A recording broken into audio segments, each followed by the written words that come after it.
प्रत्यास्थता को हम कहते हैं इलास्टिसिटी बोलते हैं यहाँ पे। इसको होता है अर्थ खिंचाव, ठीक है। इलास्टिक मतलब क्या होता है, खींचना, खिंचाव होता है, जो खींच को बढ़ा सकते हैं उसको हम, वो क्या है, इलास्टिसिटी है।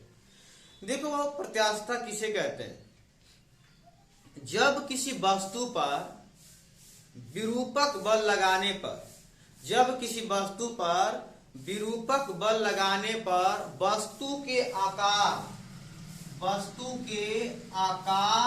और आकृति, वस्तु के आकार और आकृति में परिवर्तन हो जाता है, और विरूपक बल के ज्यों हटाते हैं वस्तु पूर्व की अवस्था में, जैसे वस्तु थी उस अवस्था में आ जाती है, तो कहते हैं कि वस्तु में क्या है, प्रत्यास्थता का गुण। तो बाबू जब किसी वस्तु पर विरूपक बल लगाने पर वस्तु की आकार और आकृति में परिवर्तन हो जाता है, और विरूपक बल के ज्यों हटाने पर वस्तु पूर्व की अवस्था में आ जाती है, तो वस्तु के इस गुण को या यह घटना क्या कहते हैं, प्रत्यास्थता कहते हैं। देखो यहाँ पे वस्तुओं के प्रत्यास्थता के गुणों के आधार पर जो है यहाँ पे 3 प्रकार के वस्तुओं को कैटेगराइज की गई है, बांटा गया है यहाँ पे। यानी यहाँ पे प्रत्यास्थता बताया गया कि सर प्रत्यास्थता जब किसी वस्तु विरूपक बल लगाते हैं तो वस्तु के आकार और आकृति में परिवर्तन हो जाता है, और जे बल को हटा लेते हैं वहां से वस्तु जैसे की थी वैसे हो जाती है। इस प्रकार की वस्तु प्रत्यास्थ वस्तु भी कहलाती है। जैसे रबड़, अगर रबड़ को खींच के बढ़ाएंगे और फिर छोड़ देंगे तो वस्तु क्या हो जाएगी, पूर्व की अवस्था में आ जाती है। गेंद है रबड़ का, उसको दबाएंगे से दब जाएगा, फिर छोड़ेंगे क्या होगा, पूर्व की अवस्था में आ जाता है। अगर मान लीजिए यहाँ पे स्प्रिंग है, आप देखे होंगे, स्प्रिंग को खींचिए बढ़ गया, फिर छोड़िए पूर्व की अवस्था में आ गया, स्प्रिंग खींचिए फिर छोड़िए पूर्व की अवस्था में आ जाता है। यह वस्तुएं क्या कहलाएंगी, प्रत्यास्थ वस्तुएं कहलाती है। तो जब किसी वस्तु पर विरूपक बल लगाने पर वस्तु के आकार और आकृति में परिवर्तन हो जाता है, तथा विरूपक बल के हटा लेने पर वस्तु पूर्व की अवस्था में आ जाती है। इस प्रकार की प्रत्यास्थता, जो इस प्रकार की वस्तुएं प्रत्यास्थ वस्तुएं कहलाती है। अब वस्तुओं में इस प्रकार का जो गुण होता है उसे क्या बोलेंगे, प्रत्यास्थता कहते हैं। अब यहाँ पे कुछ वस्तुएं जो होती है पूर्णतः प्रत्यास्थ होती है, कुछ वस्तुएं प्रत्यास्थ होती हैं, कुछ वस्तुएं दृढ़ वस्तुएं होती हैं।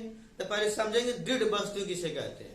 वे वस्तुएं जिसको दबाने पर या खींचने पर, वे वस्तुएं जिसको दबाने पर अथवा खींचने पर उसके आकार और आकृति में कोई परिवर्तन नहीं होता है, उसे क्या बोलेंगे, दृढ़ वस्तुएं कहते हैं। दृढ़ वस्तुएं कहते हैं।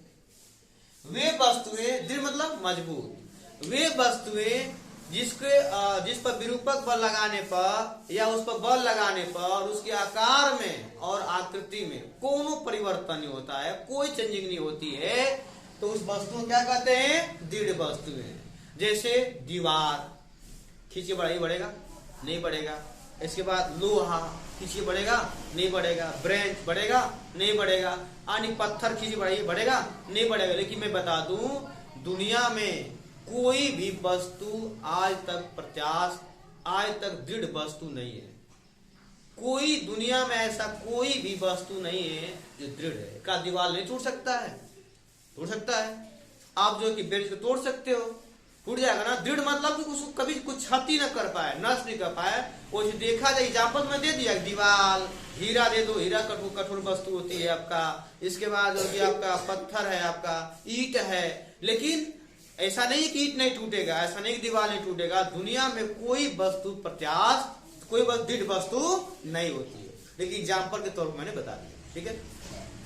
आता है यहाँ पे प्रत्यास्थ वस्तुएं, वे वस्तुएं जिसको विरूपक बल लगाने पर वस्तु के आकार और आकृति में परिवर्तन हो जाता है, और विरूपक बल के हटा लेने पर वस्तु पूर्व की अवस्था में आ जाती है, उसे कहते हैं प्रत्यास्थ। उसे कहते हैं प्रत्यास्थ वस्तुएं कहते हैं। क्या बोलेंगे उसको हम? प्रत्यास्थ वस्तुएं कहते हैं। ऐसा में वे वस्तुएं जिस पर विरूपक बल लगाने पर उसके आकार और आकृति में परिवर्तन हो जाता है और विरूपक बल के जी हटाने पर वस्तु पूर्व की अवस्था में आ जाती है, उसे क्या बोलेंगे? प्रत्यास्थ वस्तुएं कहते हैं। जैसे एग्जाम्पल स्प्रिंग कर लो, रबर कर लो, इसके बाद हो गया आपका, देखिए एक होता है फास्फर ब्रांज होता है, ब्रांज पढ़े होंगे, हाई स्कूल याद होगा, मैंने पढ़ा, डायनोमो पढ़ा रहा था, सुबह लटाया जैसे घूम रहा था, वो फास्फर ब्रांज होता है, ये कर सकते हैं यहाँ पे। और यहाँ पे रबर, फास्फर ब्रांज, स्प्रिंग, ये सब क्या है? प्रत्यास्थ वस्तुएं कहलाती है। हाँ, एक और भी क्वार्टर याद करना, ये भी क्या होता है? प्रत्यास्थ वस्तुओं में आता है। ठीक है, अब आता है वे वस्तुएं जिसे विरूपक बल लगाने पर वस्तु आकार और आकृति में परिवर्तन हो जाता है और विरूपक बल के हटा लेने पर वस्तु पूर्व की अवस्था में नहीं आती है, ऐसी वस्तुएं कहते हैं अप्रत्यास्थ वस्तुएं। जैसे एग्जाम्पल गीली मिट्टी। ये बताओ, गीली मिट्टी को ऐसे गोल गोल खींच दो, बढ़ा, थोड़ा सा बढ़ गया, रबर तो है नहीं, थोड़ा सा बढ़ेगा, अब बढ़ गया तो क्या पूर्व की अवस्था में आएगा? छोड़ोगे तो नहीं आएगा। छोटे बचपन में आप आटा, जो माँ रोटी बनाती है, उस आटा से, देखो ये बचपन का हैबिट होता है। आदमी एक कहते हैं कि जरूरत है कि क्या, कि लड़कियां जो है कि बर्तन मांजेंगी, खाना बनाएंगी और जो कि झाड़ू लगाएंगी, ये सब क्या जरूरी है? जरूरी नहीं है, लेकिन एक नेचुरल गुण होता है। आप देखिएगा, जो लड़की छोटी होती है ना, तो माँ के साथ बैठेगी, तो माँ रोटी बनाएगी तो उस आटा में से निकाल को भी गोल गोल बनाएगी, ठीक है, चिड़िया बनाएगी, गोल बनाएगी, छोटा रोटी बनाएगी। छोटी लड़कियां होती है, देखिए गुड़िया से खेलेंगी, गुड़िया को बाल झाड़ेंगे, उसको पहनाएंगे, उसको जो भी करना, गुड़िया खेलेंगे। लड़का होता है वो डंडा से खेलेगा, बैठ गेना खेलेगा। अब तो कुछ सिखाता है? छोटी लड़कियां दूसरे जगह झाड़ू स्टार्ट कर देती है, बर्तन धोना स्टार्ट कर देती है, कोई सिखाता नहीं है, लेकिन क्या होता है? अनुकरण, वो देख कर सीखती है। और लड़का क्या होता है? बैठ गेना खेलेगा, वॉलीबॉल खेलेगा, दौड़ेगा, उसका अलग ही है, ये नेचुरली होता है, ठीक है। लेकिन यहाँ पे मैंने बताया कि वे वस्तुएं जिस पर बाह्य बल लगाने पर, विरूपक बल लगाने पर उसके आकार और आकृति में परिवर्तन हो जाता है और विरूपक बल के जी हटाते हैं, वस्तु पूर्व की अवस्था में नहीं आती है, ऐसी वस्तुएं क्या कहलाती है? अप्रत्यास्थ वस्तुएं कहलाती है। अच्छा, प्लास्टिक भी है। अगर प्लास्टिक खींच दीजिए, बढ़ जाएगा, पूर्व की अवस्था में आएगा? नहीं आएगा। प्लास्टिक हो गया। अच्छा, मोमबत्ती देखे हैं, अगर मोमबत्ती खींच दिए थोड़ा बढ़ेगा, बढ़ गया, फिर छोड़िए, पूर्व की अवस्था में आएगा? नहीं आएगा, अप्रत्यास्थ वस्तु होती है। आगे समय। अब आता है यहाँ पे वो प्रत्यास्थता की सीमा, पढ़ेंगे हम लोग। प्रत्यास्थता की सीमा किसे कहते हैं? प्रत्यास्थता की सीमा किसे कहते हैं? देखो, जब किसी वस्तु पर विरूपक बल लगाने पर वस्तु की आकार और आकृति में परिवर्तन हो जाता है और विरूपक बल के जी हटाने पर वस्तु पूर्व की अवस्था में आ जाती है। अगर विरूपक बल के मान को बढ़ाते जाएं, एक ऐसी अवस्था आएगी कि वस्तु पर विरूपक बल हटाने पर वस्तु पूर्व की अवस्था में नहीं आती है। यही घटना क्या कहलाता है? प्रत्यास्थता की सीमा कहलाता है। ऐसा में अभी बताइए, रबड़ है, इतना खींचे छोड़ दिया गया, फिर खींचे छोड़ दिया गया, इतना खींचे आ गया, एक समय ऐसा खींच दोगे ना, वो पूर्व की अवस्था में आएगा? नहीं आता है। तो वही क्या कहलाती है? प्रत्यास्थता की सीमा कहलाती है। तो जब किसी वस्तु पर विरूपक बल लगाने पर उस वस्तु के आकार और आकृति में परिवर्तन हो जाता है और विरूपक बल के हटाने पर वस्तु पूर्व की अवस्था में आ जाती है, परंतु विरूपक बल के मान को बढ़ाते जाएं,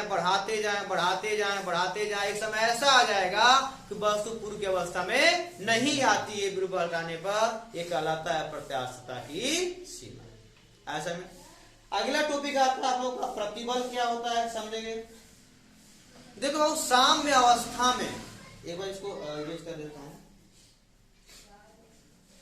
पढ़ेंगे हम लोग प्रत्यास्थता।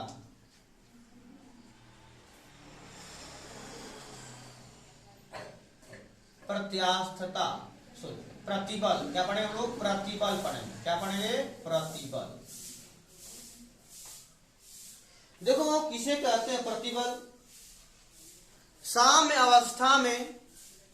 अवस्था में किसी वस्तु के प्रत्येकांक क्षेत्रफल पर अविलंबवत लगने वाले बल को क्या कहते हैं? प्रतिबल कहते हैं।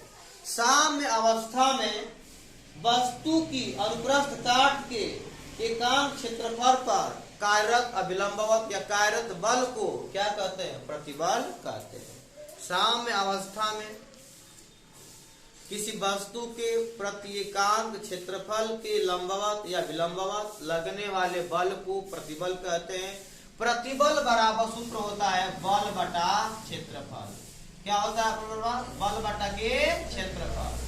देखो बल बराबर, बल को हम यहाँ से व्यक्त करते हैं और क्षेत्रफल किसे व्यक्त करते हैं? ए से। तो सूत्र हो गया प्रतिबल बराबर बल बटा क्षेत्रफल। क्या हो गया? बल बटा के क्षेत्रफल। जहाँ बल का मात्रा क्या होता है? न्यूटन, और क्षेत्रफल का मात्रा क्या होता है? Metre square. तो मात्रा क्या हो गया? न्यूटन प्रति मीटर। आगे समझना। चलिए इतना नोट कर लीजिए।